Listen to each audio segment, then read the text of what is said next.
It's a beautiful morning. I think I'll go outside for a while and just smile. Just taking some clean, fresh air. Oh, get inside. If the weather's fine and you got the time, it's your chance to wake up and plan another brand new day. Either way, it's a beautiful morning. Each bird keeps singing his own song. So long, I've got to be on my way now. No fun just hanging around. I got to cover ground. You couldn't keep me down. It just ain't no good if the sun shines and you're still inside. Still inside. Shooting high.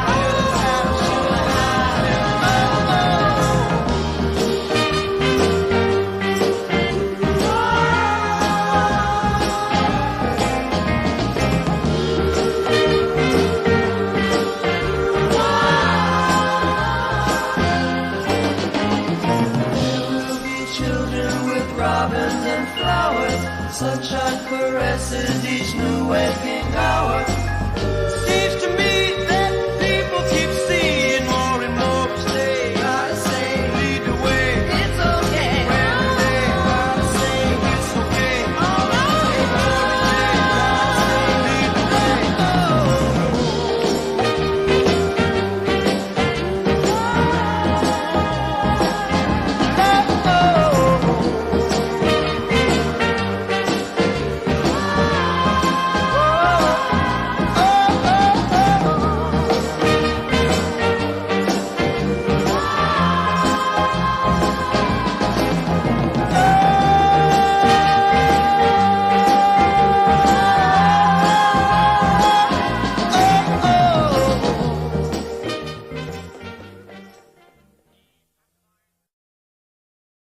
Well, good morning and happy Monday to all of you. Welcome to Mornin Coffee with KB. We're sitting in for KB today. It says in the header I'm sitting in for him, but so is Michael Brewer, I think, and maybe Wendy and maybe a bunch of you other ones.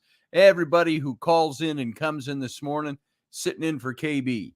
So all of you, welcome this morning. Good to have you here. It's a nice day here. How is it there? It's presently, it's not the high yet, but it's going to be 53 degrees and sunny today. And it's going to be pushing 60 tomorrow and 60 to 65 all week.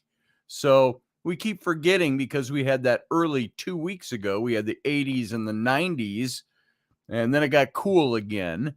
And we keep thinking, oh, why is it still so cold? It's only May 1st. May 1st is when it starts. It starts to warm up toward June.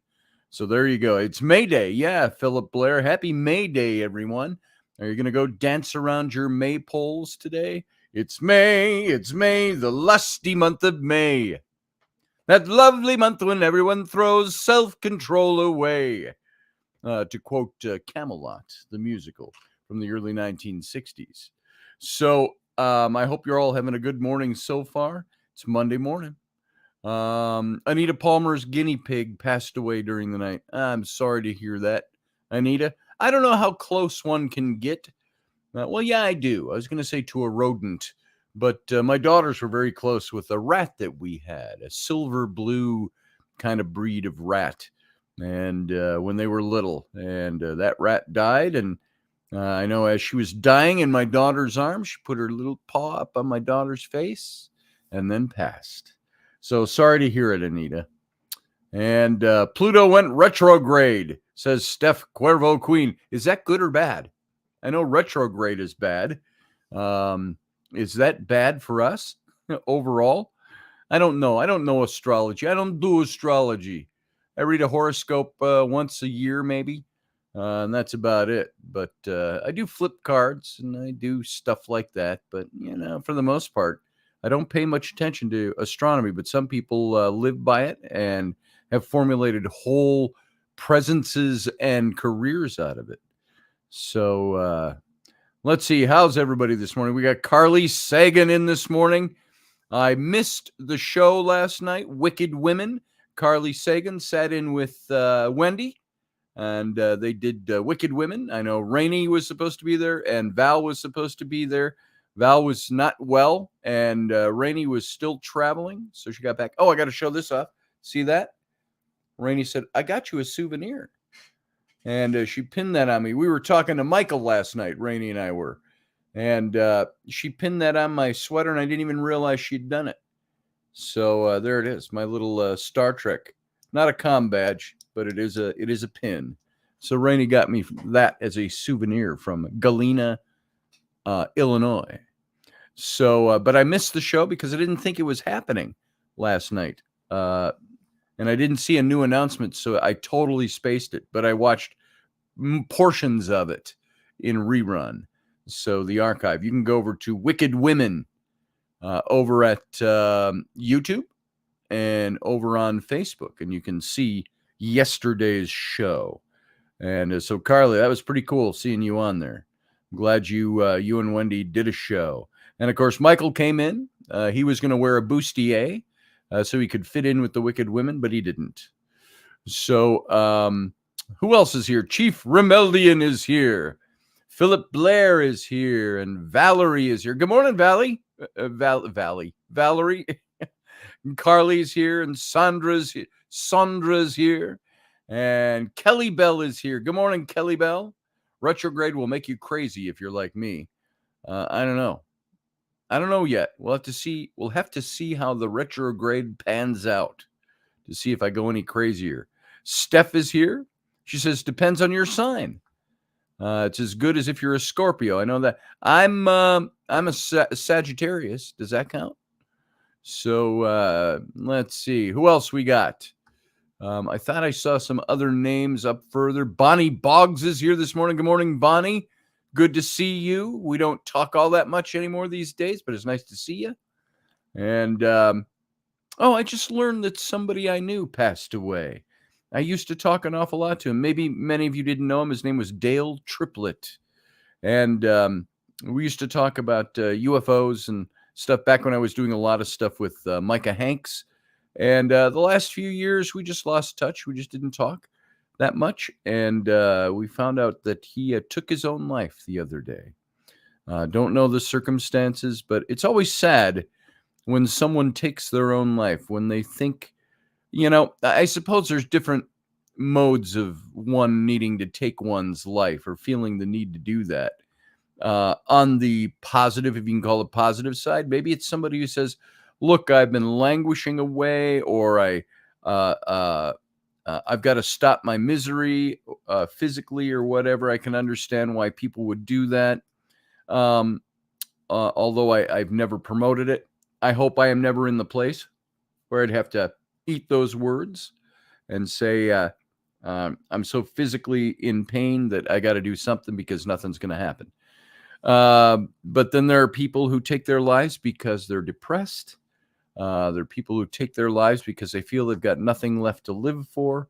I don't know what, according to people who knew Dale, they said that they had seen him just like the night before, the weekend before, and they were all out. And I think the night before, it was like a day or two earlier. He was happy. It seemed on cloud nine. And then he took his life. But we all know with people like Robin Williams, who took his life, you would look at him on the exterior and say, this is a man who was happy. He made other people happy. But we learned later he had deep pains and deep depressions. And guys like Anthony Bourdain, who I greatly respected, when he committed suicide, we were all in shock. Why did that happen? Why did he feel the need to take his life? What drove him to that? Was it something? When somebody is so despondent or so depressed that they would take their life at their own hand, is that something they're really in control of? Is it something that has overcome them? And so that's a very sad thing when you hear about that. So rest in peace to Dale Triplett. And Blessings to all of his loved ones he's left behind. Roger Rabbit is here this morning. I don't know why I'm burping already this morning. All I've had is coffee. So, sucking in too much air, maybe, huh? And let's go down to the new comments, see what everybody's saying. Saunders' nephew did. He was only 39. Philip Blair says autistic average in life expectations is only 36 because so many take their lives. My grandma was autistic and lived into her 90s. I'd like that. 36 life expectancy to double and then some. Yeah, wouldn't that be nice? I keep saying maybe I'm just trying to manifest it. I'm going to live till I'm 104. Hopefully I'm a healthy 104. That gives me, about 40 years left, 39 years left. Good morning, Terry Pitts. Just made it in. The Dark Huntress is here. Good morning, Radio Wifey. Good to see you. I need some of you guys to call in. If you don't see the link, I will copy it now and paste it over into the chat room. And anybody who wants to call in may call in at this link, which should start appearing in the chat room any moment. There it is. It's coming up. If you are over in Facebook, you are not going to see a lot of the comments that are showing up in YouTube. If you can make it over to YouTube, mosey on over, and you'll see more of the chat room. So Uncle Dave is calling in. Dave, are you ready? You look like you're way up in the camera and looking at something else. There you go. Let's bring him in. Coffee. Just getting my coffee. Oh, you started talking. I didn't even bring you in yet. Now you're just getting my coffee. Just getting your coffee. Your coffee. Coffee with it up when the stream is done. QWAFF. Coffee. Yeah. Coffee. Hey, is everybody in Virginia Beach? Do we have any listeners out in Virginia Beach? We got Terry Pitts. Terry Pitts is here. Because they had a tornado. Did you have a tornado? Are you okay? Are you all okay? Zowie. Captain Stuart Foley is here this morning from Trek Yards. Good morning, brother. Good to see you. And what else we got going on this morning? Oh, I saw, who was it? It was Chris Rock. He was doing a little comedy routine, and I caught it this morning. And he was talking about relationships. And he said, relationships ain't equal. He says, there is no equality in relationships. And I didn't know where he was going with it, but then he said, relationships are about serving each other. And he says, you serve your wife serves the husband. He says, there is no one-upmanship. He said to the man, he says, what you make, that's what your wife makes. What your wife makes, that's what you make. There is no equality. There is no difference of that nature when your relationship is healthy. He said, relationship ain't just about working on self and making self happy. It's about making each other happy. You can't make somebody happy, but you can make you can create the atmosphere that creates happiness. He said, his example was, he says, you can carry a sofa all by yourself. He says, it's much easier with the other person on the other end, lifting it with you. And he says, so it's all working together. And it was good comedy because everybody was laughing because he made a comic, but he made some very good points. So if you're in a relationship this morning, keep in mind, it's not about equality. It's about doing for each other all the time. And putting the time in. What's that? Putting the time in. Putting the time in. And it ain't about working on self. It's about working on relationship. And, I hear I don't quite go this far with it, but the almost psychobabbly line that, you have to be good to yourself and take care of yourself first before you can take care of others. Well, that's from an individualistic standpoint of view. You do. You have to take care of yourself. You have to have a healthy mind. You have to, have your shit together, as they say. Or we used to say, to not swear when we were in Bible college, we'd say you got to have your feces coagulated. And so, yes, you do. But relationship is about working together and making something happen. Not always about working on just self. I think our pop psychology nowadays in the last 20, 30 years has become that, self is always first. Well, self is subservient to relationship. And if you don't have that, if you don't recognize that in your own relationship, you're probably missing something. And that's why, you always got to work on it. I heard another comedian, by the way, he said, yeah, my relationship with my wife, he says, it's great. We've been married for 25 years or something, he said. And he says, one thing I have learned in my relationship is I'm the one that always needs work. He says, because she's perfect. She's got everything together, all her shit's together, all her this is together. He says, I'm like that building where you drive by in town, that old building, and it's had scaffolding up around it for 6 years. And you go, are they ever going to finish that building? Look at that piece of junk. It's going to fall down, but there's scaffolding around it because they've been working on it for 6 years. He says, that's pretty much me and my marriage. He says, the scaffolding is built around me. So, and I think he was being a little flippant about that. But Philip Blair says, you can't give anyone something you don't have. That's very true, Philip. But you also can't isolate yourself in a relationship in order to get what you don't have. You either are in a relationship or you're not. And if you're out working on yourself to make yourself a better person, you're not in the relationship. You all do that inside the relationship. That's my understanding anyway. Prove me wrong. So there you go. I just heard that this morning and it was fresh in my mind. So heard a guy say the other day that he was married for 50 years, 29 of the best years of his life. Yeah, pretty much. Or like the old joke, the old couple driving down the road. Remember when they used to have bench seats in automobiles? Yeah. Not every seat's a bucket seat in every freaking car ever made.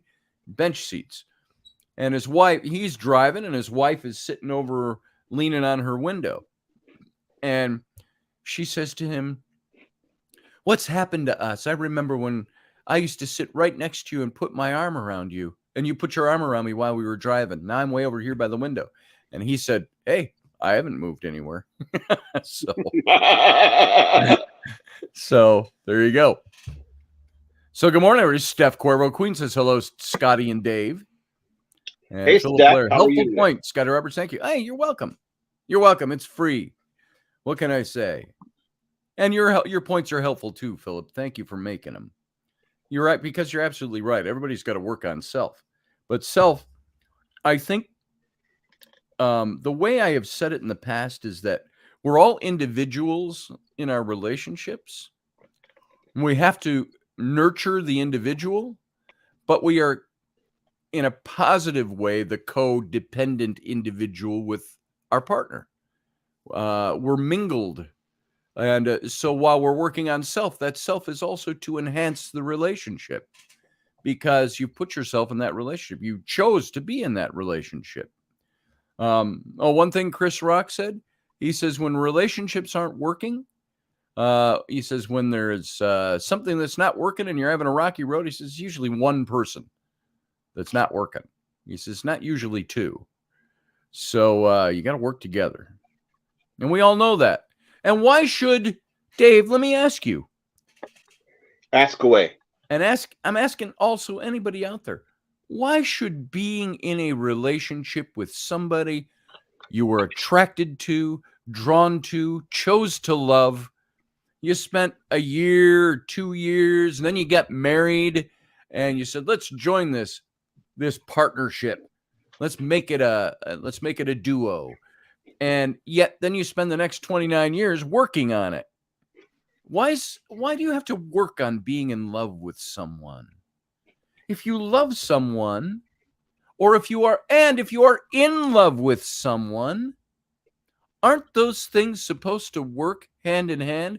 Those are the things that cover the potholes, that cover the arguments, that cover the mistakes.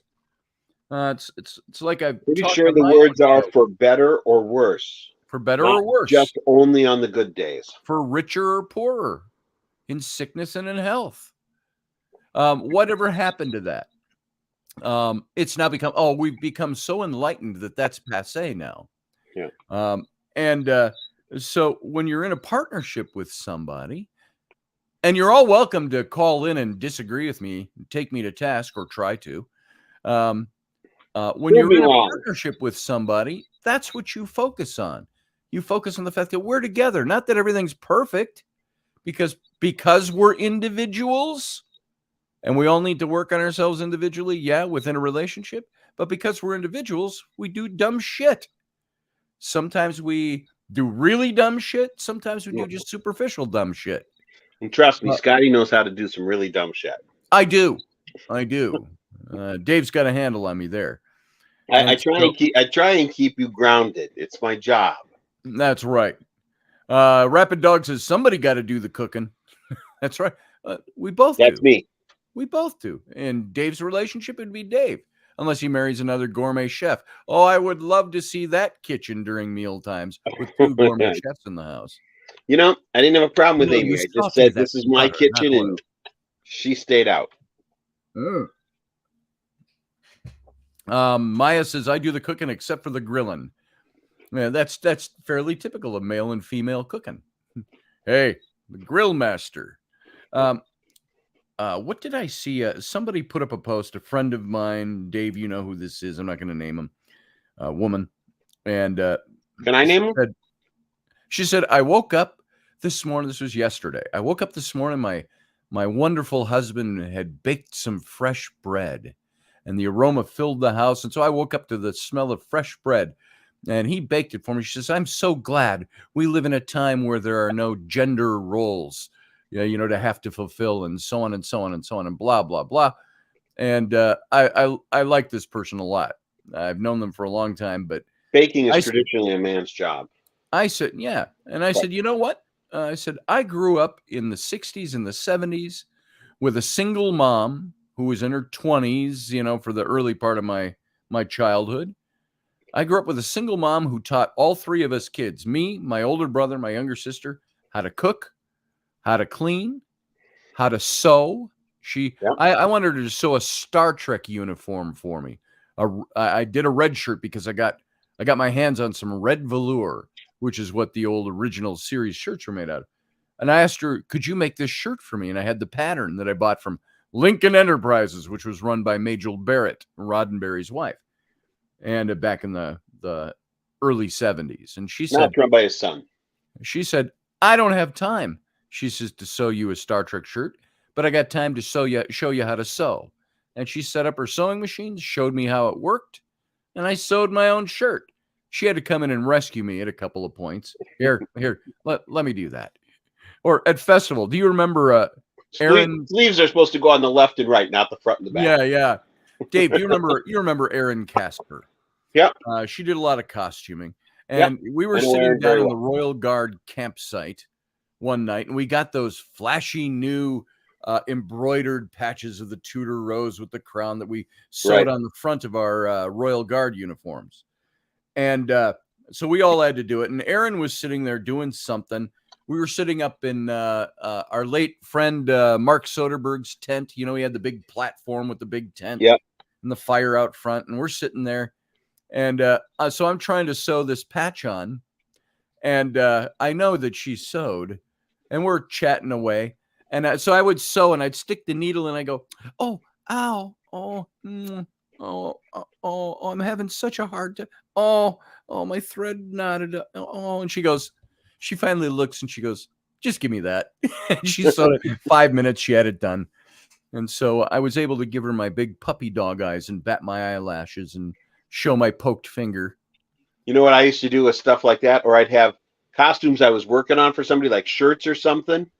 Yeah. I wouldn't have them done. Saturday morning, I'd take them and the thread and needles, and I would go over to the Irish cottage and say, who wants some busy work today to look like you're doing something? Yeah, that's the way to do it. The girls would raise their hand, and I'd hand them off shirts and thread and needles, and they'd sit and hand sew. And I'd go out and do my stuff and come back later and pick them up and deliver them and collect my money. That's great. And they did that for the audience. They're sewing costumes. Yep. Or clothing is the way they made it look. Maya Hansen says communication and respect is huge in a relationship. I agree. I mentioned this on my show a couple months ago. talking about relationships, and I said, nowadays especially, relationships can survive an awful lot of wrong. Relationships can survive mistakes. They can survive arguments. They can survive infidelity. They can survive some disloyalty. But what a and relationships can still survive that and thrive. What a relationship cannot survive is disdain, or what's the other word I use? Not disdain, contempt. A relationship cannot survive contempt. So when you have partners that look at each other and there's contempt for each other, or you've built up disdain for each other, for whatever it might be, because you're not working on self, because an individual working on themselves won't look at other people with disdain and contempt, especially a partner. Yeah. And when you're working on your relationship, as individuals working on themselves, you get over those things. But when contempt or disdain rises in a relationship, it's pretty much over. You can't get past contempt. And so sometimes you got to look at your relationship. Loss of trust, says Kelly Bell. But even trust can be rebuilt. And it all depends. But sometimes loss of trust creates disdain. Sometimes it creates contempt. And why do people stay in those situations?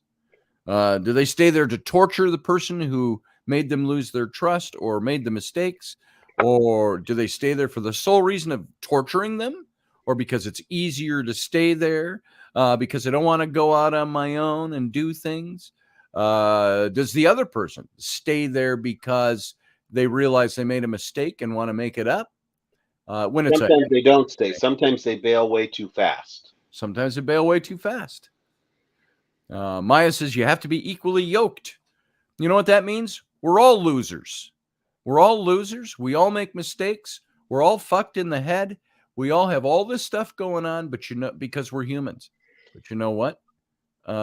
You join up in your fucked upness, and you go, nobody's perfect. We're going to work on this. I'll work on this individually. It's like getting in shape. If both of you are out of shape, you go, hey, let's get in shape. You can't get in shape together. You can only get in shape by doing what your body requires it to do to get in shape. But if you're doing it together, hand in hand, you're going, hey, we're both going to work on ourselves this way. That's maybe a good illustration of the way partnerships should work. You both go, hey, we both got fat to get rid of, a fat roll to get rid of. I can't do yours, you can't do mine, but we can do our own individual ones together. Let's work out. Let's do a program. If I lose, everybody loses, says Rapid Dog. Yeah, that's kind of the way it is in a relationship. If you lose, everybody loses. If you win, everybody wins. So, and maybe I'm a little idealistic. I think when you love somebody, that's supposed to compensate for an awful lot of shit.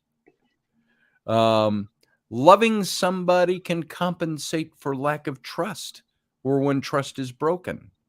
It might take time to rebuild the trust. And sometimes it's not enough. I had a wife that, and I do not wish to ever cast negative dispersions on her, but I've been married. Rainey is my third wife. I was married twice. And I was married from 1982 to 1988 when I was very young. I was like 12 and she was like 13. But she broke trust in that relationship.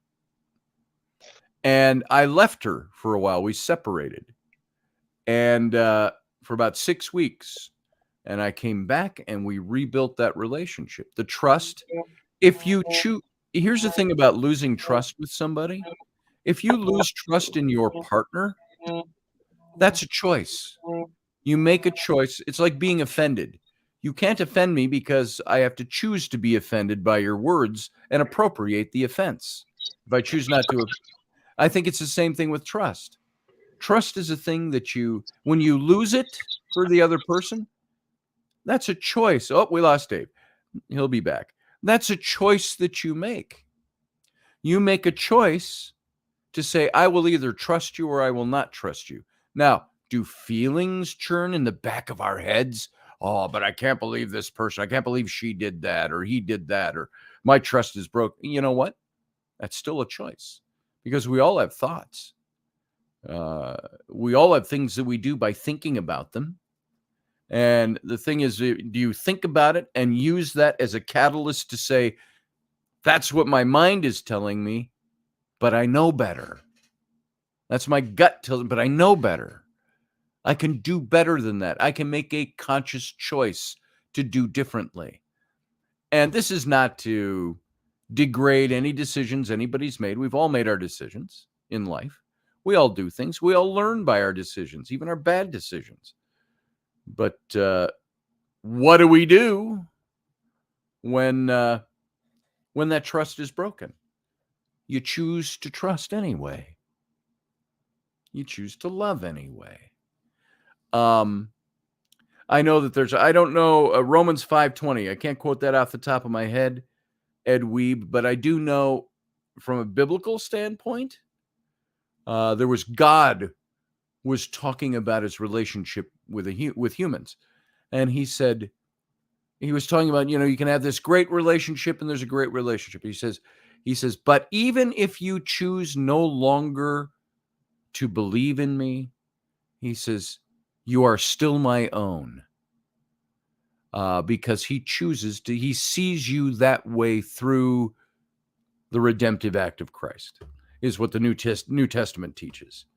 So it's like I like to call it, there's experiential relationship and there is positional relationship. Positional, look at it as a linear line. Your position, you are in a relationship, that's the linear line.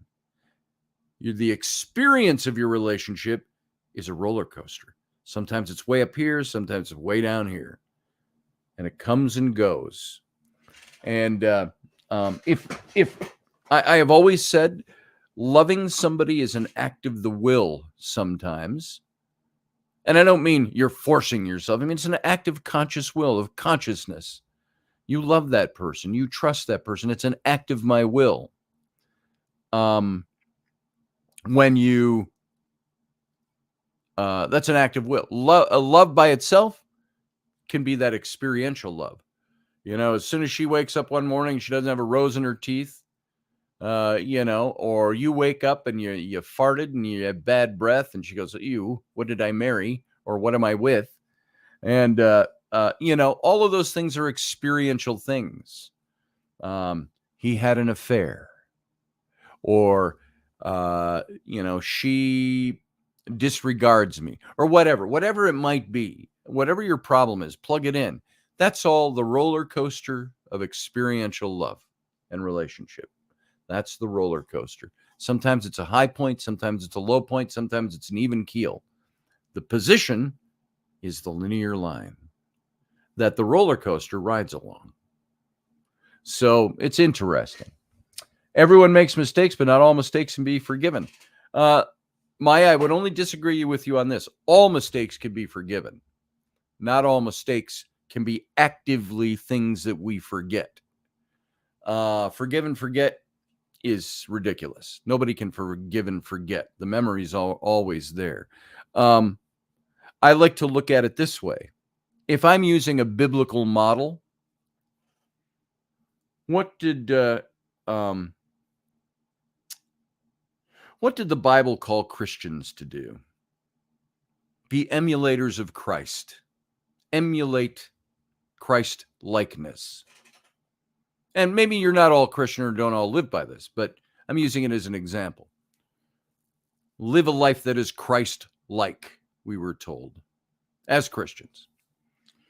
And then it says in the Bible, there's a lot of principles that say Christ will never, let's use the word, divorce his own. He will never leave you. He will never forsake you. He says, even if you choose to disdain me and disbelieve, you will still be mine because I cannot disown my own. And God says, I forgive as far as the east is from the west.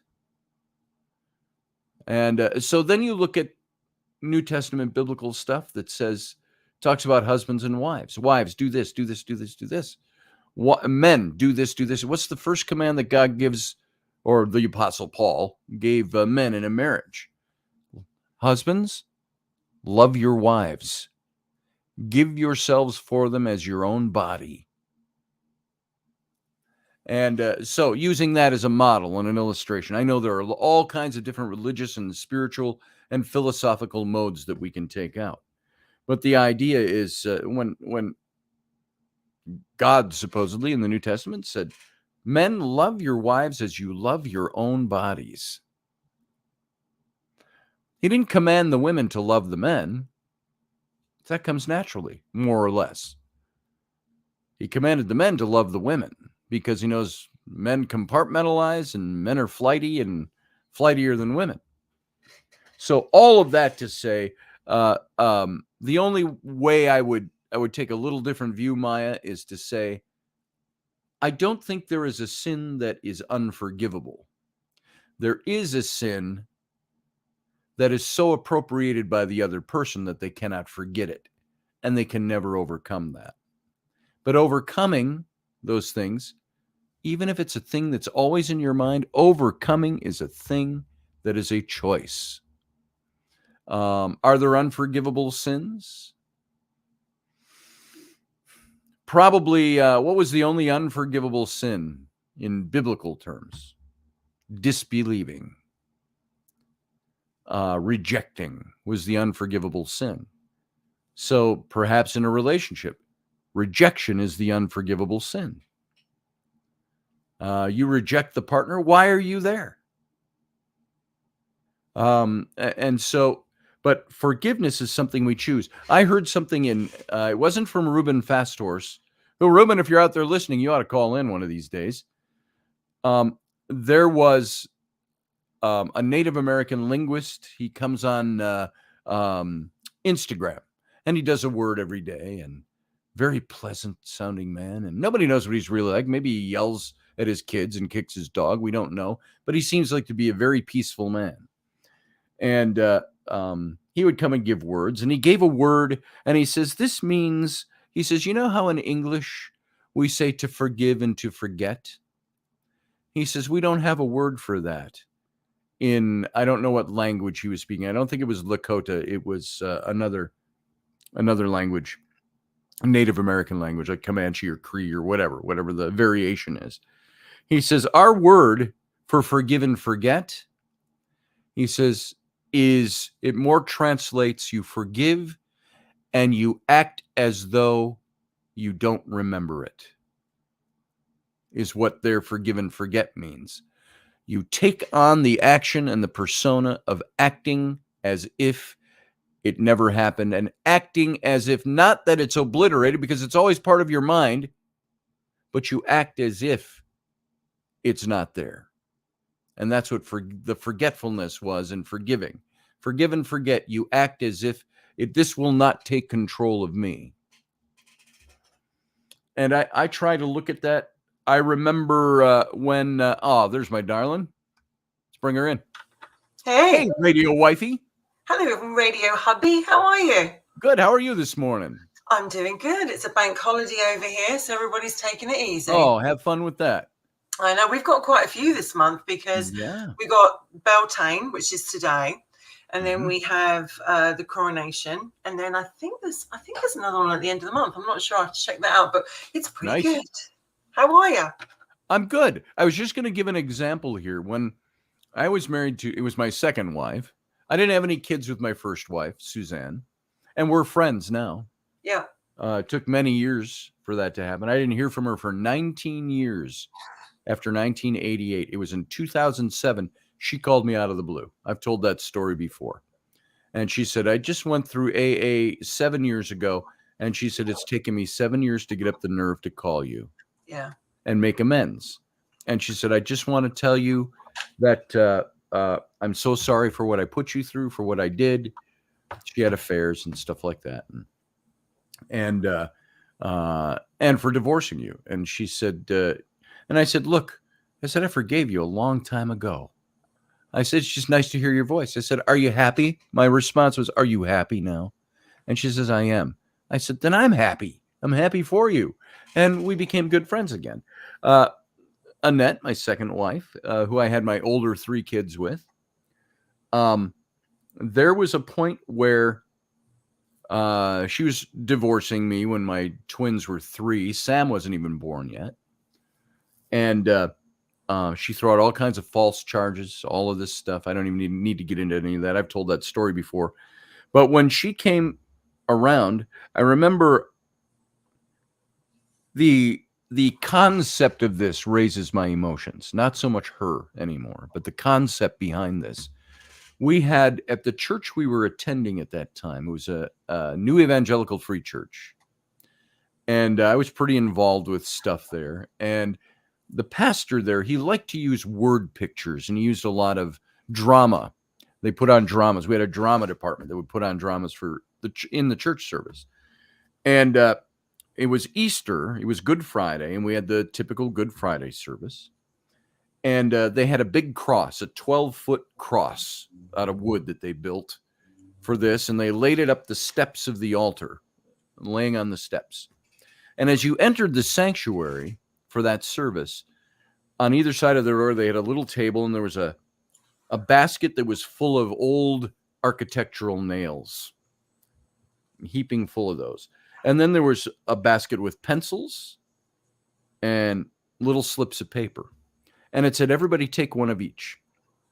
And then during the service, as the service was starting, John Larson was our pastor, good friend. We called him, he's the guy I called Parson Larson, out of fun. But he said, you're probably wondering what this is all about. He says, if you haven't figured it out yet, he says, I want you each took a pencil and a piece of paper and a nail. He says, what I'd like you to do for the first part of the service, he says, is take that piece of paper. Don't put your name on it. He said, write down all the sins that you think are too great for God to forgive in your life. He says, don't show anybody. Don't put your name on it. He says, take that and write down all those things you think, oh, this is too much. God can't forgive this. And he says, I want you to take that piece of paper, fold it in half. And he says, I'll tell you what to do next. And then halfway through the service, he says, I hope you've all filled out your little slips. What I'd like you to do now, take the nail and take that. I want you to walk up, form a line down the center aisle. I want you to walk up to the cross. There's hammers up here, and I want you to hammer those little pieces of paper, nail them into the cross. And it was a word picture. And of course, you're all getting it now. If you're a Christian and you were raised in that, you understand where he was going with that. He said, what sin do you think was too great for God to forgive? He says, nail it into the cross. He says, this was the work of Christ, was to be the atonement, that propitiation, that act of, I will forgive whatever you've got. And so I did this, and I nailed it in the cross. I went back and sat down, and I saw on the line was my now ex-wife, but at the time, my wife, who had had an affair, was trying to cover up the affair by calling me an abuser and all of this, and had had my kids in hiding for months, was divorcing me. And it reached the point where I was getting custody of my kids, and I eventually did when our relationship finally ended. But she was there in the service. I know John Larson came up to me at one point as the service was starting. He says, I just want you to know she's here today. Are you comfortable? I said, I'm fine. And so she went up in line and did that. And then I got a call later that afternoon or the next morning that said, hey, the assistant pastor, she's at our house. She would love to talk to you. And so, and you know, what it did for me at that time was say, and the word picture was, and again, this is all, remember folks, this is all within the housing of a certain particular religious belief, okay? This is within a certain faith, Christianity.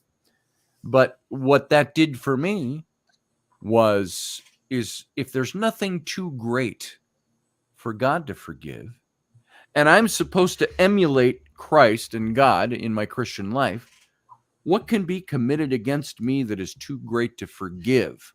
Now, we might have problems with forgiveness. Now, we can think of pretty heinous things. If somebody murdered my family, I'd find it very hard to forgive that person, and probably very easy to strangle them to death with my own hands. Same if one of my kids was abused. You can think of the most macabre, gross, crappy thing in your mind that you say, I could never forgive that. We can all come up with something. For the most part, though, in life, there's nothing we can't forgive if we don't choose to. There's nothing we can't forgive if, like, I wish I had the Native American word for it, which was, I don't forget. I don't forgive and forget. I forgive and act as though I don't remember, is what that word meant. And so that's what that did. And I'm sorry, I don't mean to wax so theological on Morning Coffee. It's supposed to be fun and frivolity and just coffee talk. But we were talking about relationships. And I'm not thinking of my own in this so much. I'm not thinking of anybody else's. It's just something I heard somebody else talking about this morning, a comedian. And I said, I want to talk about that. I think that's a good thing to look at. That doesn't mean that people may not need to end their relationships. You got a really good point, though, because if you're in a relationship and you're not happy and you push all that stuff down, it resonates. It will manifest, and it will manifest physically, and it can cause you to get sick, to get ill, to have all kinds of problems, because we have brain cells in every organ in our body, in our heart, in our stomach, our liver, and our lungs. We have brain cells. So anything we're thinking up there will affect us physically. And I think that life is so short. There are some things you can't forget. Absolutely. You can never forget, right? Yes. But you can move on from, and people have successfully. But there are some things, I guess, that abuse obviously is one of them. If you're in an abusive side of it. Yep. But you have to find a peace somewhere inside yourself. But even if you're not with that person, you have to find a peace somewhere in yourself. And I think life is so short. It is so petty in so many ways to, as you said, to hold on to something, to have grudges. I mean, what for? What's the point? What's it going to do for you and the other person in the end? It's not going to do anything. Let it go. Just move on with your life and if you really, they say, if you really truly love someone, you want them to be happy. Even if you're not the person they want to be. It's like with me, I've been married twice and my marriage ended. I obviously wasn't the right person for them. And I hope they find happiness. Yeah. Because you know what? That's the greatest gift we can give to someone else. That happiness. It is. And what if you find out and learn that the best happiness you can give that other person is to let them go? Absolutely. Spot on. There's that. There are all kinds of variables that we can plug into this. Yeah. And so, anyway, thus endeth the lesson. I do like your little lessons, though, because you touch on so many things. Like when we do the show, you and I both come from that kind of background, and we had a great talk at the weekend, and you and I were talking about stuff like that, which as we go through our life, we go through different cycles, different changes, and we become different people. Like the Scotty you are now is not the Scotty you were 10 years ago. I'm the same guy, but I'm different. Exactly. I will say this. Let's put an example like this. I'll personalize it as a hypothetical. Let's say the only thing wrong with my relationship with my wife was that she had grown out of love with me and was not happy with me anymore. And that the drudgery of her life is remaining married to me, because she might want to try to change me, but can't.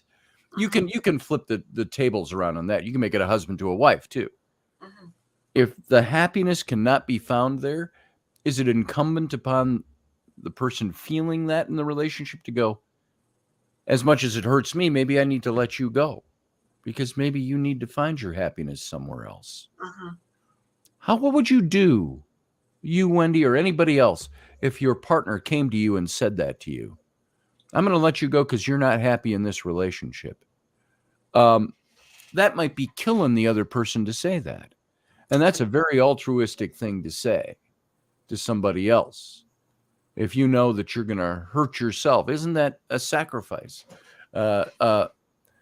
You know, and of course, the caveat here being, this might be something you've worked on for years and years and years and years, and you both look at each other and go, should we be other places to be happy? Or am I elevating my happiness above all else?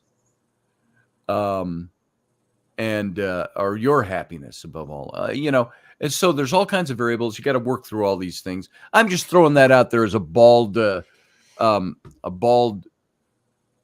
scenario. Yeah. What do you do when you're in those scenarios? How do you act when you're in them? It's a very hard thing to hear, isn't it? From someone that you've spent years with, built a history and a family maybe and everything. I know, because I let go my first marriage by saying, I know you're not happy because I'm not happy in myself. And I let them go. And it was a very hard thing to do, but you have to do what's right. If you really love someone, as I said, true love is wanting the other person to be happy, even if it's not being with you. And that is love, really is. It's like when your parents have, you know, you bring home someone your parents can't stand, but, you know, they go, well, if you love them, then I might not think they're great for you, but, you know, I've got to let you do your own thing. I think of the second one, I actually had that conversation and it broke my heart. I mean, it ripped me too. And I tried everything I could to try and still keep that situation going. But I think you're right. I think it takes a lot of guts. It's a real person. And when I say real person, you know what I mean by that, a real person to sit down and say, this is not working, or it's not going to happen, or it isn't working, whatever it is, it takes a real person to sit down and because true love is sacrifice. And that's all the way through the Bible, right? Sacrifice for the greater good. Right. Val says sometimes it's the best thing for them and you. Yeah. What I think we do though sometimes as humans, and I'm not countering Val's point. I'm offering up the way my mind works. Sometimes you say, when I make a decision like that, whether you're a husband or a wife, and you make that decision, we're basing it on what we think we know and how we think everything is supposed to work and how we believe it should work best. What if we're missing something, though? What if you make a drastic decision or a dramatic change and offer that up, when inside, the other person who you think that's all they want, they're going to heave a sigh of relief, and it completely breaks them because that's not what they wanted, but they have other issues that prevent them from being the way you think they should be. So this is the thing that's the whole, like Dave said, my wife and I, we've been married for 50 years, the best 29 years of my life. You know, because the other part is spent always working on things. Why do we always have to work on things? I think when you talked about your ex-wife, I thought about my parents because they were married for 20 years. My dad was a very naughty boy. He had lots of affairs. And for years, they didn't talk to each other. But you know what? My mum, every time she saw him and my late stepmother, she was always polite, courteous and civil. And then when both my stepdad and stepmom died, mum and dad have a sort of a relationship, as in they've kind of put things to bed. They've cleared a lot of stuff. And I really respect that because it just goes to show no matter what the bad blood is, at the basis, my mum has been the big enough person to like build something like with your ex-wife, you know, to have that conversation and say, you know, it's good to hear and I want you to be happy. She said, now we're not best friends right now, but she did say to me after we became friends again, she said, you were always my best friend in college and before we got married. And she said, I feel like I kind of got my best friend back. And not that we were besties and we were going to go, you know, camping together or anything, but, you know, I got my best friend back that I lost for almost 20 years. Really nice. Good morning, KB. Good morning. How you doing this morning? Doing good. Sitting back, enjoying the show. I'm going to see if I can bump your mic just a little bit, because hold on here. Edit mic settings. I'm going to bump your mic up, and that might help us. I don't like the auto adjust here. Okay, give it a try now, Kenny. Yeah. For some reason, I got a little vibe.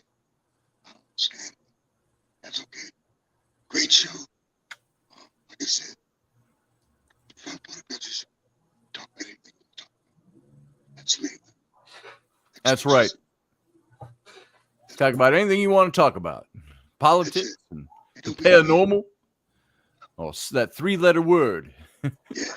So don't be afeared. You've done that. You've done. All right. Well, I'm glad you brought your face in here this morning. It's good to see you, brother. It is really good. Scotty, for some reason, I'm not hearing you.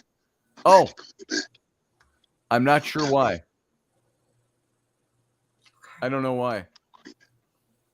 Oh, He's so cute, isn't he? Kenny's so well, cute. I wouldn't call him cute, but you know. All the ladies love Ken. He's dashing. Dashing. So. As you are yourself, kind sir.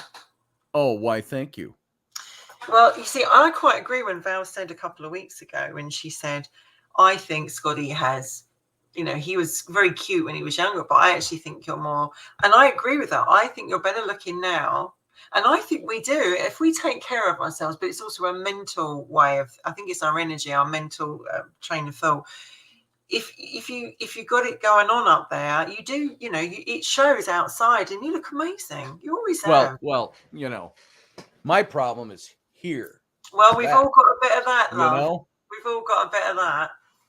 And so if I can get rid of that, I'm wondering if I'm to the point where even if I got in great shape, that I'd never lose that. It is the hardest place to go. It's the hardest one, isn't it? So, but I'm, we're all our own self-critics, but I look in the mirror and I go, I sit back in the mirror in the morning, not often, but I go, and I look and I go, what's all that? That's supposed to be muscle. It happens, isn't it? Yeah. It's like I have no definition anymore. Even when I lost all that weight, I dropped so much weight, and I felt like I looked like an in-shape potato with skinny arms, like sticks. I thought I got to get back to bodybuilding. I got to build up my biceps and my triceps and my shoulders and whatever. But darling, you think how big this has got, right? The brain, like you've so much my more big head now. Yeah, so much more sexy. So, so one of these days, and I mean soon. I'm working. I got to get the. I think if you want to look after yourself, I mean, sometimes we don't. We all comfort eat. We're all unhappy. We all comfort eat, and we all go, I'm just so miserable, and I'm eating the chocolate or whatever you need to do. But I think in the end of the day, if you really want to take care of yourself, you will. Yes. By the way, Kat says I look like Dolly Parton and a garden gnome had a baby. That's a good look. I used to say one of the intros for the Intrepid Radio program early on. I had Race Hobbs from KGRB. He did a bunch of ins and outs for my show for commercial breaks and stuff. And I fed him a bunch of lines and he did them up. And we said, one of them was, if Albert Einstein had impregnated Ginger from Gilligan's Island, their offspring most certainly would have been Scotty Roberts. No, it started off, if Albert Einstein had whacked the professor and taken Ginger for his very own, their offspring most certainly would have been Scotty Roberts. And he had, like Polynesian music, Hawaiian music playing, and he goes, he'll be right back after this break. And, and so that's kind of the way it is, little Albert Einstein, a little Ginger from Gilligan's Island. Maybe there's a little Ma from the Goonies mixed in there. So. But when you were younger, who did you want to look like? I mean, who Captain was Kirk. Was he the only one? Was he the only one? He was really, well, I had several heroes of the same sort that I liked. Errol Flynn. Of course, from the old movies. For all of those of you who wonder, no, they were not current movies. They were old movies when I was a kid. But no older than Indiana Jones is to my kids now was Errol Flynn and Robin Hood and so on to me when I was a kid. When you think that, put in that perspective for a minute. So I had Errol Flynn. I liked, of course, Captain Kirk. And then there was Robert Conrad as James West of the Wild Wild West. Always wanted to be like him, but I wanted to grow up and look like Kirk. When I was a kid, I tried to talk like Kirk. I wanted to look like your voice is not unsimilar to Mr. Shatner in lots of ways. Well, I think I probably subconsciously picked up a hell of a lot of mannerisms from him when I was a kid, and modes of speech, inflection, and so on. And I see it sometimes when I look at myself, his facial expressions and things like that. And I thought, oh, you know where I picked that up? I picked that up about 60 years ago, 55 years ago when I was a kid. So did I figure out my Nordic track? No, we haven't. We've got to call somebody in to repair it, is what it's come down to. I think a motherboard is fried on it or something. And so we got to get that repaired. And it's just money. It's just money thing. It's like, okay, do I want to sink $150, $200 into that right now? Or do I need it for something else? So have you ever met him though? Have you ever met William Shatner? No, I had an opportunity once and it kind of fell through. When I was in publishing Intrepid magazine, we started publishing in 2011, 2012. Dan Madsen, my friend, was trying to line up a personal interview with me and William Shatner. And he sent him an article that I wrote that focused on my hero worship of William Shatner, of Captain Kirk when I was a kid. And there was a lot of psychological stuff in there. And Shatner, according to what I heard back, was Shatner read that article and thought, oh, yeah, wow, this is moving. He says, sure, let's set up a meeting. And his PR person, then it got out of Shatner's hands, and he did a million other things. And his PR person was trying to line, Mr. Shatner can't do it on this day and that day. And then we had a date lined up. I was going to buy flights and fly down there, and the date fell through. Something else happened. And so it just never happened, which is too bad. There's still time. I'm going to see if... he's still here. I actually watched... have you seen that little clip about Spock visiting Kirk's grave? Mm-hmm. It's all over and then he sees, he's looking at his younger self. He's seeing the Enterprise coming down, obviously, in the saucer. Right. Where is that from? Because I haven't seen that. Probably a documentary. They're working on a documentary. I don't think it's done yet. There's some Legion M or something is the name of the production company. Is doing a big documentary on Shatner. And it might have come from that. I don't know. I know Shatner got a lot of criticism for not going to Leonard Nimoy's funeral. Yeah. And his reasoning at the time, he told everybody, look, he says, I had a big charity event that I was supposed to headline. And he said, I didn't want to cancel that because a lot of people were counting on me. He said, nothing was going to change if I showed up at Leonard's funeral. He says, but it would have changed for these kids and these other people if I didn't show up for the charity event. And later it came out, he was being even more earnest than that. And he said something to the effect of, he says, I'm not comfortable with death, the death of other people. He says, I just can't do that. And so I think it was a combination of those things. But But you see it, like you see the little ship come down, and there's the saucer of the Enterprise, on the planet. And you see him walk along until you get to Kirk's grave, and he picks up his badge. And then as he stands up and looks, he's like he's a younger self, and he's looking out the window. Grave? Or Spock's grave? No, it's Spock visiting Kirk's grave. Oh, so it's something from like the series type of a playoff. But it's like as Leonard Nimoy, only him, and then he turns around, and then he's his slightly younger self, and he sees an image of the Enterprise in flames coming down, which is obviously from Generations. Have you not seen that?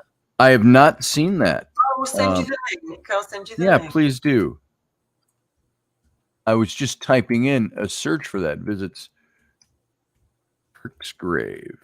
Because in the whole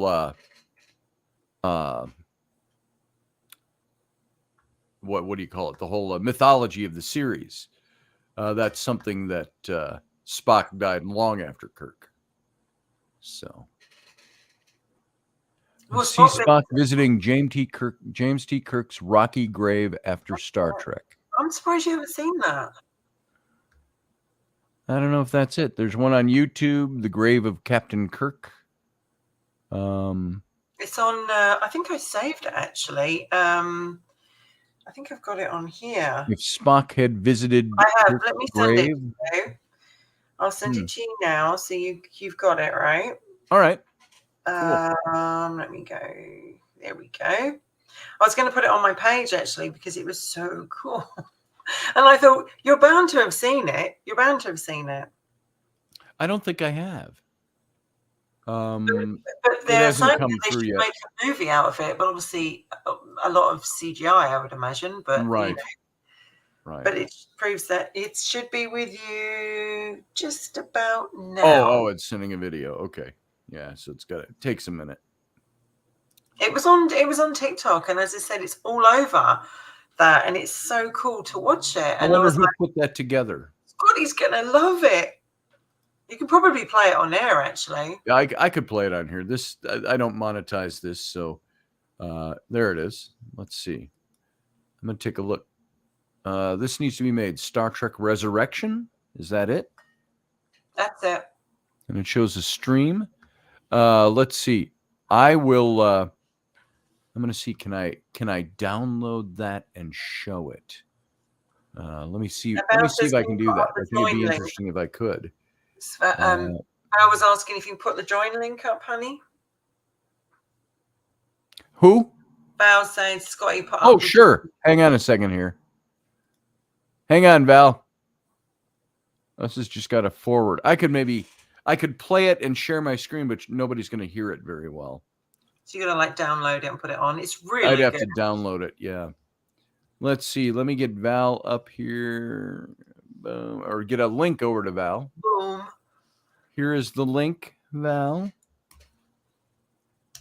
Boom. Oh, we got Uncle Davis sitting out there again. He's back. Let's give him. He's driving now. I'm driving. Hello, darling. Hello, darling. Hello, gorgeous. How are you? I'm not so bad. I'm a bit tired from last night, but I'm good. Thank you. Saw the show last night. Thank you very much. Well, you know, it's fabulous. Thank you, darling. It will be fabulous every week, especially when my two counterparts are there as well. Yes. I like the glasses, Uncle Dave. You what? I like your specs, your bins. Oh yeah, my driving glasses. It's really sunny here this morning. You look very smart. What is that? Broccoli something in the back. What, behind me? Yeah, it's a box. It's a box. It's a box. And where are you off to this morning?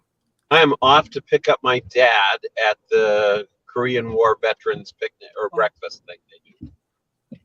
That sounds so nice. every Monday morning they get together for breakfast, and so we were up super early, and I dropped him off at the restaurant, and he's called and said he's ready to come home. So Scotty is riveted. Look. Yeah. Sorry, I'm looking at this video and seeing if there's a way I can download it. He's so wrapped up in the Star Trek video that he didn't even see I was sitting out there pretending. I'm off of the stream in another tab, trying to see if I'm able to download this video and show. Such a good movie, Generations. I loved that movie. It was.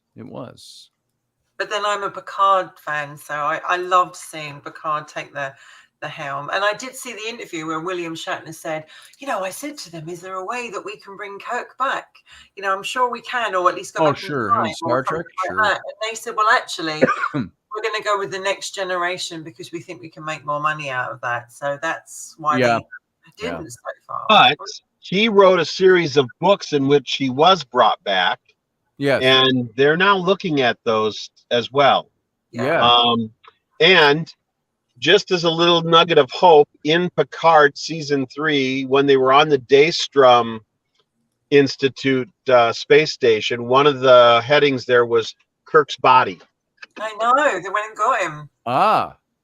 So Oh, see, now I didn't see that. I got to jump out of the car and get on mute the mic for a minute. I missed that little Easter egg in Picard. But also, as well, like, you know, they put CGI, they can make him look younger. I mean, they can Sure. just Well, like they did it. Mark Hamill in the Mandalorian, right? I think they've done it in the Indiana Jones movie. So because Mark did that with Harrison Ford. Did Luke Skywalker in the Mandalorian? The first time you saw it, everyone was so excited to see the X-wing and R2-D2. Yeah. And so you saw the glove and the green saber, and you were like, "Oh my god, it's Luke Skywalker!" But then when they brought him back in the second series, the CGI was much better for Luke. Yeah. Here, I might be able to get it here. I'm still jonesing over this, so let me see if I can do this. If I grab it, I might be able to download it and play it. Let's see.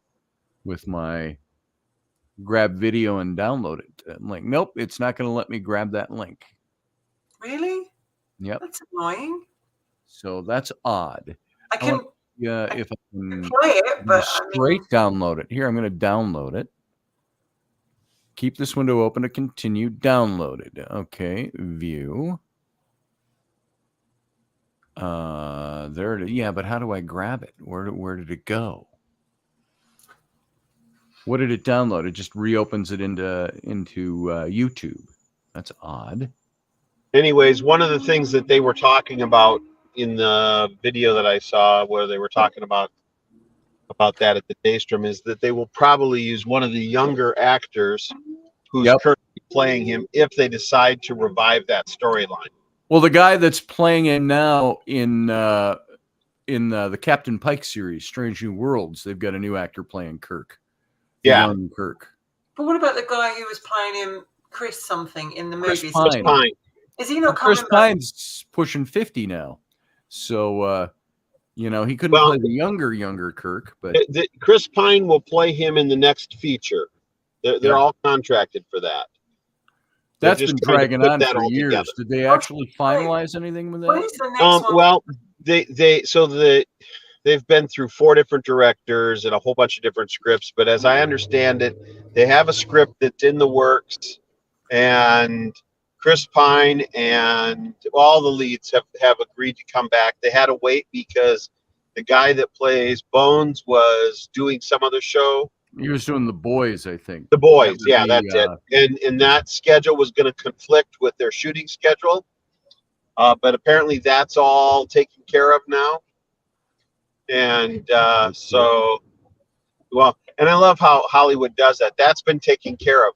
That says to me the studio went in and said, well, we'll just cancel The Boys so that he's free. Right.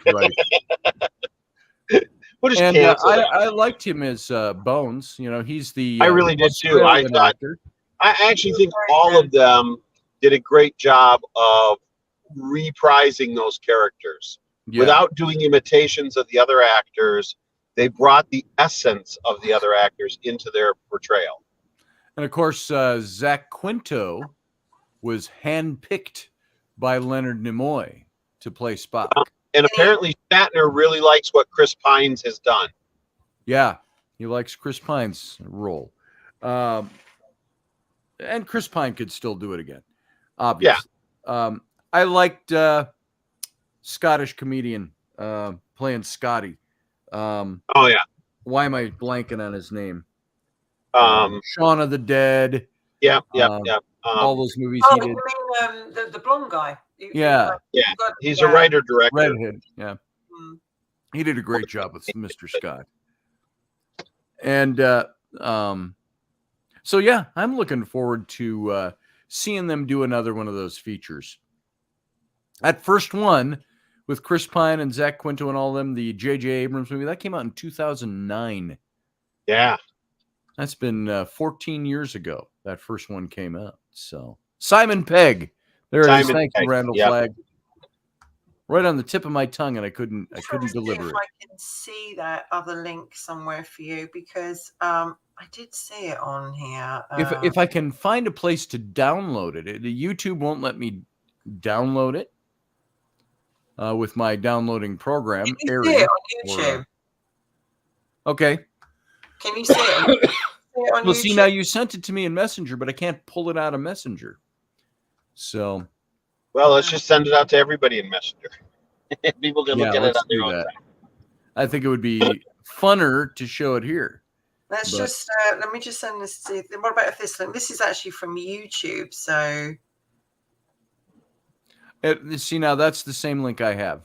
So it's Right. It just doesn't let me download it. There's a restriction placed on it, so you can't download it. So I can play it. So maybe it won't go into the coding for Streamline because it doesn't want to be played publicly. it's not StreamYard. It's a little program I have called Airy, where I can grab any YouTube link and download it, except this one. And there's a few others that I've tried to download. But it says right under it, you can download it over on YouTube. But I hit download, and I don't know where it's going. It's downloaded, and you hit view, and it just brings you right back to the video. Huh. So yeah, I would love to be able to have downloaded that. But well, when you get off the show, share that with me so I can take a look at it. I mean, I could play it, but see, I could play it here by sharing my screen, but I'm not sure anybody be able to hear it. Yeah, but I can share my screen, but that doesn't necessarily mean it's going to share my audio. So, but there actually isn't any audio. It's just music. Oh, that's true. That's there's true. no speaking, nothing, and it's quite powerful. Here. Well, then I could do this, folks. Here you go. Let's give it a shot. Present, share screen. I'm going to play like the Star Trek theme in the background here. There you go. Let's see. Entire screen. Share. I gave you good ratings with the Nielsen's last week. I was being audited by the Nielsen's on my radio listing. So it was all Robertson and Intrepid Radio and Odyssey. And here we go, folks. Can you see that? My black screen? Didn't say it. Yeah. Yes. Here's the video. I'll turn my sound way up, and you might be able to pick up some of it.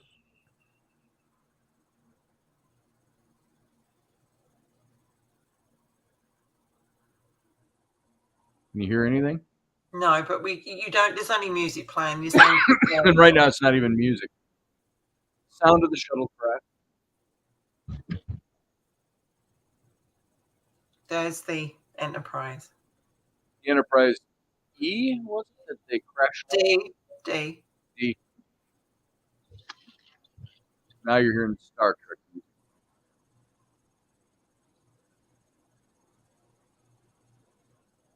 That's the crash landed Enterprise from that movie.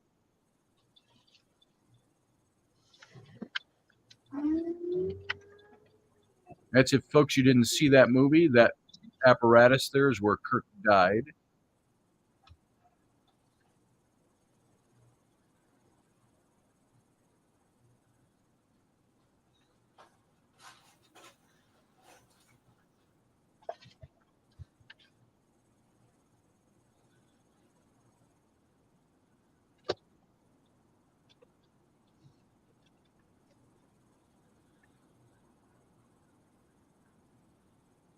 Is this a fan production?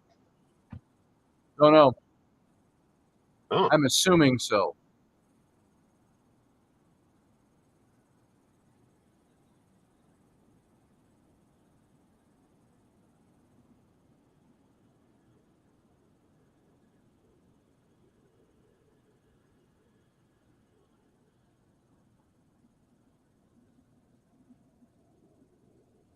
And that's it. Isn't it powerful?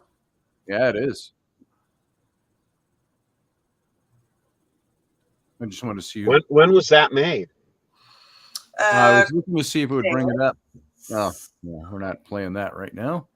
Because I'm assuming that's a big deep fake. It just says Spock returns in Roddenberry Archive short film. Roddenberry Archives. Oh, that's interesting. Yeah. So that could actually have been shot back then. It might have been.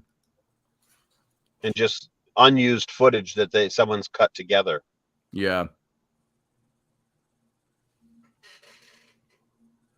It says Spock did go back to Kirk's grave during the epilogue of the novel of Generations, novelization of Generations. It was shockingly close. I really think they got this from the novel. It's a video game, said Ryan Gale. So where they took some of that footage from. Now, of course, Rod Roddenberry, Eugene Jr., he is very involved in Trek production now as a producer. It's beautiful. And so it's nice to have him on board. We were supposed to, through Subspace Radio, have an interview with him set up and some other things that he wanted to be involved with the Federation. So we may get him yet and be able to interview him. So. Very cool. It's very powerful, isn't it? Because when you see the grave, you're like, how long was that? Obviously, they went down, and it shows they went down and they were bringing up the dome, the saucer. And it's like Star Trek will live forever, like Star Wars will live forever, because they can make us all live forever by CGI now. Yeah, that's true. So, but since it was Roddenberry, that's likely footage that was shot while Nimoy was still alive. Yeah, might have been. Because you see, he's actually having a vision of the Enterprise going down in flames, like it was, right? Where it was burning up. But I thought you'd just seen that, so I'm glad I could share that with you. I had not seen that. Thank you. Hope everybody enjoyed that. I enjoyed it. So, well, folks, we're going to end at 10 o'clock my time, 11 o'clock Eastern time, which would be 11 o'clock would be 4 o'clock in the afternoon, Wendy's time. That's right, it is. Yep. So in about 8 minutes, 7.5, 8 minutes, because I got a lovely day, to do and people to see today. So wondering if I should take my Star Trek button off when I go to meetings. No, I think you should leave it on. I think it's a talking point, right? I should put my real one on then. Yeah. I do have. Like that. I do have. Let's see if I got it. All right. Good talking with all of you guys. I'm going to bow out. All right. I've arrived at my destination. See you later. Nice buns, Scotty. Nice buns. Hey. Nice buns. Thank you. Thank you. Solid muscle. Well, I've got this one, which is from the Chris Pine movies. It's metallic and it's a pin. Here, I can put it over here so you can see it better. I love it. I could put that one on like that. And then I also have a collector's item. It's not the one that Shatner wore. Does it make that noise? This? No. This isn't Next Generation. This is from the J.J. Abrams Star Trek movies. It would go on this side, but I'm putting it over here so you can see. Yeah. It's nice and reflective. It's metallic. It's just a pin. Yeah. So we got that one, but then I got these too. Let's see. I don't open this often. It's a very special picture. I used to buy these when I was a kid from Lincoln Enterprises. This was the captain's, and again, it would go on this side or this side, but because my mic's in the way here, I got the pin on. There's the that's one of the original patches. It's like a gold leatherette, and it's embroidered. Mm-hmm. So, and that would go. I should just sew that on a sweater one of these days. It's so cool. And then this was the one Spock would have worn, with the different symbol, not the star in the center, but this was the science and medical. Mm-hmm. And then this was command. So now they're all a star in the middle. They've just changed that out. So that would have been Spock's. So there's some of my geekism. We used to have, when I was little, we had a little bit, we had a toy or a model of the Starship Enterprise. And I think, God, if we still have, I wonder how much that's worth today. Oh, you've got one? I also have. Well, I've shown a lot of these toys before. Show the buns off. Show the buns off. Oh yeah. That's it. See, no jiggle. No It's wiggling. solid, massive muscle. Oh. Drop something. So I got all of this kind of stuff, you know.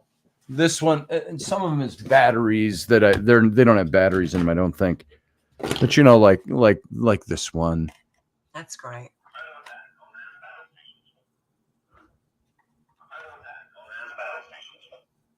So that's all that one says. So I got that one. And I got, of course, you know, Kirk's communicator, which had I don't think there's any batteries. Oh, yeah. Let's see. Oh, I didn't flip it. And so, yeah, you know, you got that. Cool. The little buttons on it. So I got this like 35 years ago. So, and then of course the phasers. This doesn't have batteries in it, but so the phaser, and this has got the detachable, you know, the hand phaser that they used. And let's see, there it goes. So it's got the little thing on it, and that just plugs into there.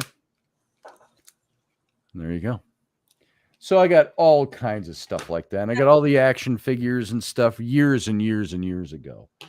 So Did you ever secretly, when no one else was in the house and no one could see or hear you, did you ever pick up that phaser and pretend to be Kirk, you know, having fights? Yes. yeah. Who didn't? Let's see. Kirk Enterprise. Yeah. There it is. Yeah, when nobody's looking.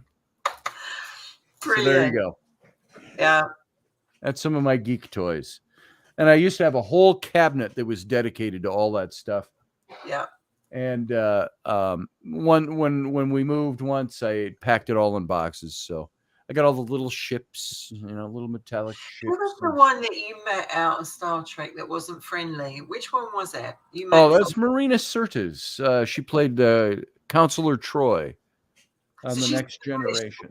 One, right? I didn't find her friendly at all. And I find, you know, this is what's amazing about that, maybe a good life lesson, is the impressions you give other people. That happened almost 30 years ago, 25 years ago. And I still don't like her to this day. Never just from one little interaction with her. Yeah. And I meant something. She obviously took it a different way, or she was just being crabby. She was signing an autograph at an exhibit and was talking to her handler or something about, we're going to go out to dinner. I said, oh, where are you guys going? You know, it's Minneapolis. I said, where are you guys going for dinner? I think she perceived me as being a fan, that if she told me, I would show up with a bunch of fans. That wasn't it. I was just wondering, oh, what cool spot are you going to? There's a lot of cool places in Minneapolis. And she looked up at me and said, that's really none of your business. I said, oh, I wanted to say, you can keep the picture. I was trying to be nice. I was worried that you were going to turn up with you were a stalker or something, right? See this tub? I've got other things in here. You're like, mine is Doctor Who, and I've got loads of stuff like Captain Kirk. So cool. From the movies. Captain Kirk from the original pilot.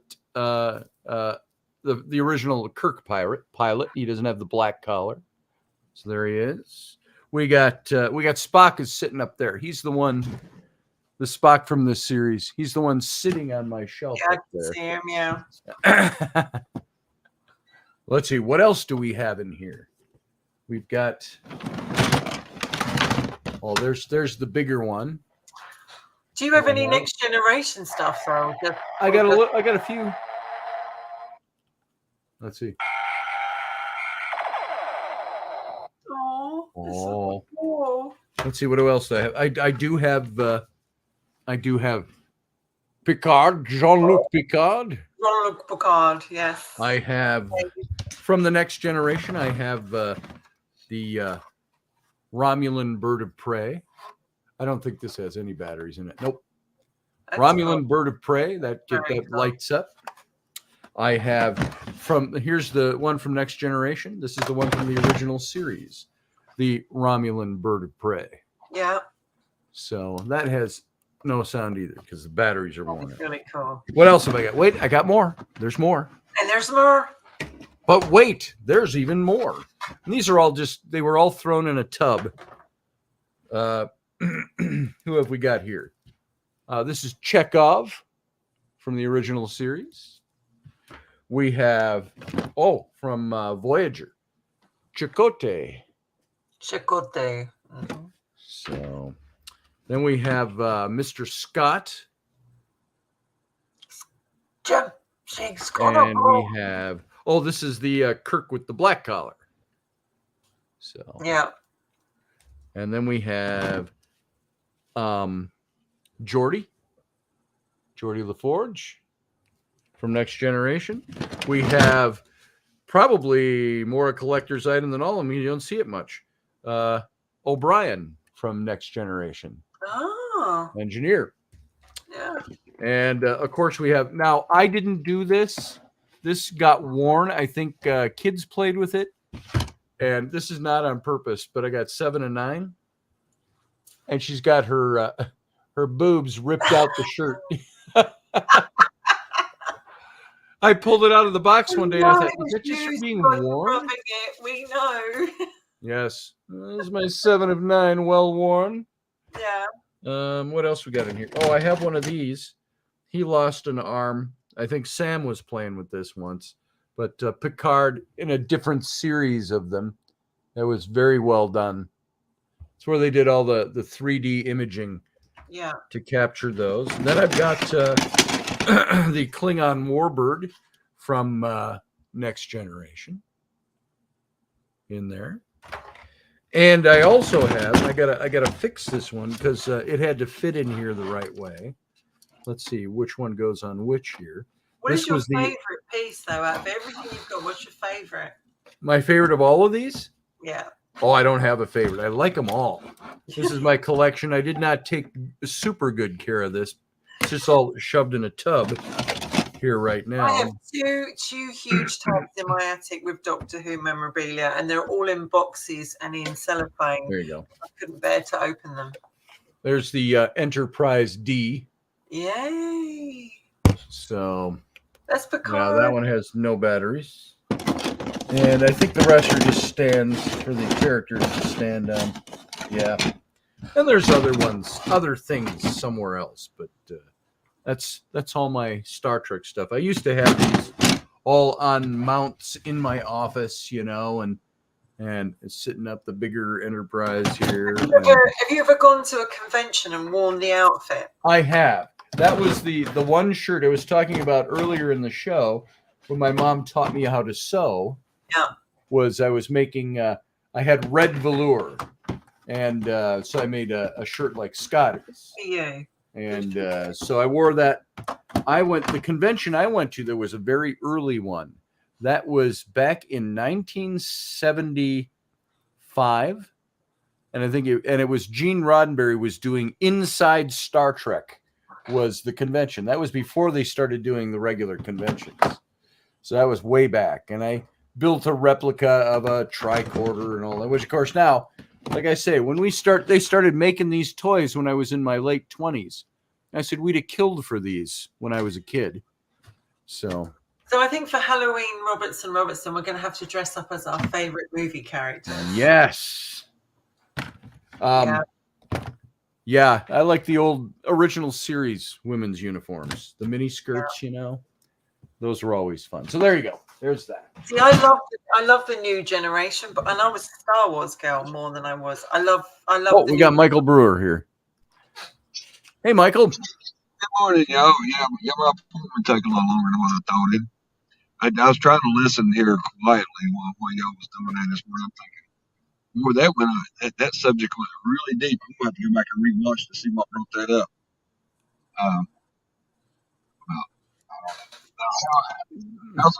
Which subject? The Star Trek toys or the relationship stuff? Oh, yeah. That can all get pretty deep. So just about hear you. Then you got to break it up and be lighthearted. Well, we like a bit of Star Trek, don't we? And a bit of Star Wars. Yeah. And a bit of Doctor Who. All I've got is a lightsaber, and it sits. You can see it right there. Let's see, right where my finger is. You can buy. I right want to get Princess there. Leia's one. I really want to get that. These are the ones we got at Disney, and I think my son has my blade for that upstairs. Where we went when we went to Disney with the girls, my older daughters, and they took our whole family to Disney a year and a half ago, and the thing they did for Flynn and I was a special thing for us. We went and built our lightsabers, and you go into Star Wars World, Galaxy's End, it's called. You go there, and they have the enclave for the rebels, and you go in there, and it's almost like reliving a ceremony. And it was really heavy duty, and you build these lightsabers. I just got to see if I have my blade down here, I can show you. Yeah, see, Bill, I'm the same. I was always more Star Wars. I loved Star Trek: The Next Generation, and I loved Picard, but I was always more Star Wars. See, I must blend. Oh, there it is.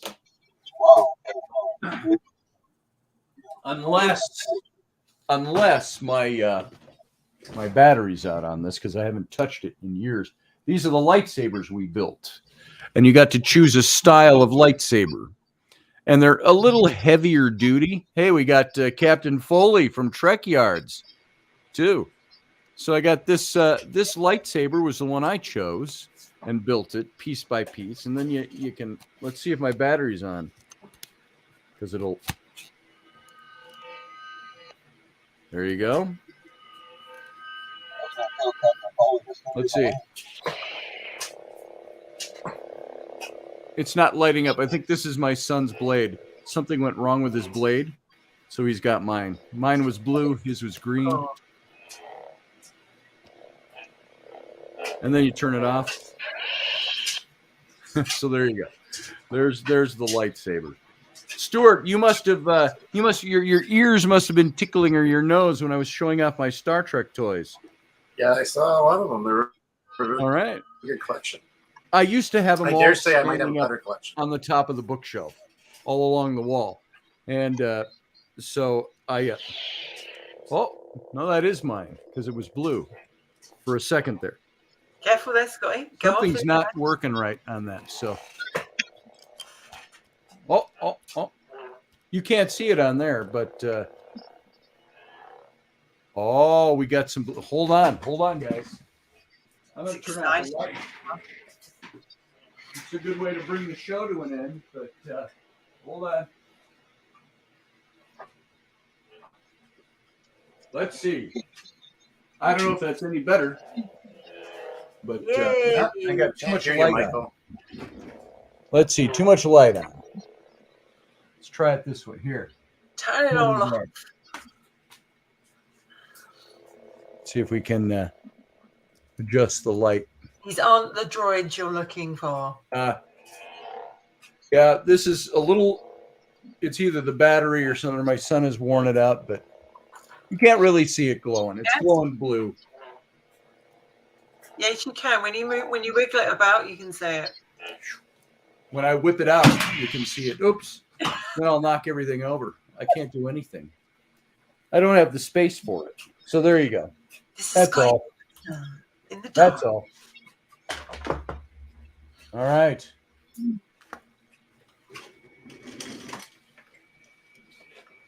So how you doing today, Stuart? Oh, not too bad. I'm just waiting for some video files to convert so I can do some editing. Yeah?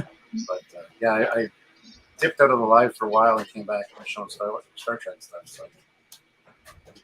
Stuart's the guy you want to hang out with. He does Trek. That little movie, Stuart, about the Spock visiting Kirk's grave. Yeah, that's really fantastic. I had never seen that before. Very well done. So, guys, go check out Trek Yards. That's Stuart's YouTube, and just loaded with information. If you're a Star Trek fan, that's the place to be. So, great stuff over there.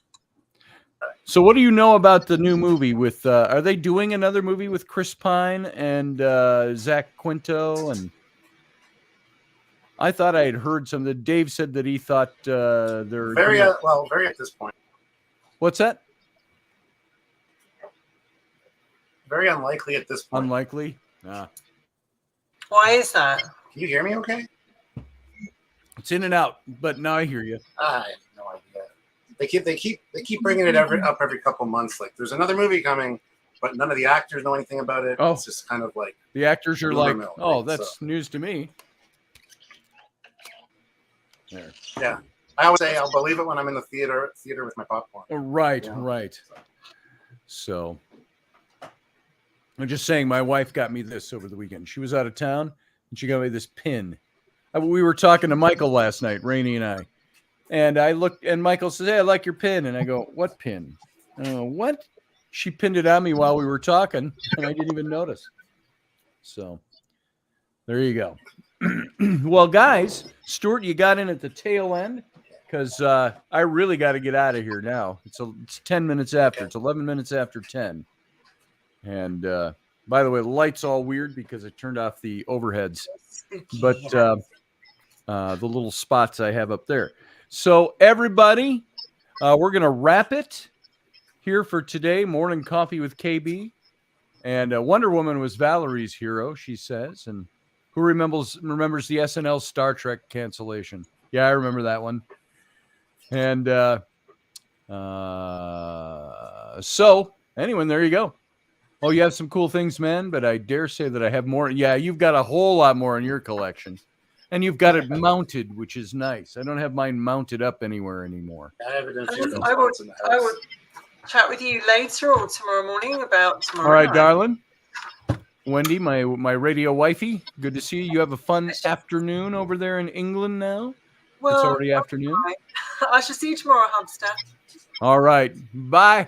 Join us on Tuesday for Robertson at 4 p.m. Central Standard. And Michael, see you later, brother. Good to have you. And Captain Foley, good to see you as always, brother. We'll talk more later. I got to get you on for another whole show. All right. Maybe you can show us around your collection. All right. See you later, brother. All right, folks. It's just us. We're going to end this now. I got my computer screen is way bright. There you go. So we're going to get out of here. Thank you all for being here this morning for Morning Coffee with KB. We're going to exit and have a good day. It is now 10:13 here. I got to get on with my day. You get on with yours. And you know what? We'll see you next time. And I think Kenny may try to come in sometime this week. Not sure. Not sure who's going to host the show tomorrow. Could be Wendy. It could be Michael. Could be me. We'll see what happens. It could be Kenny. So you all have a good day. Live long and prosper.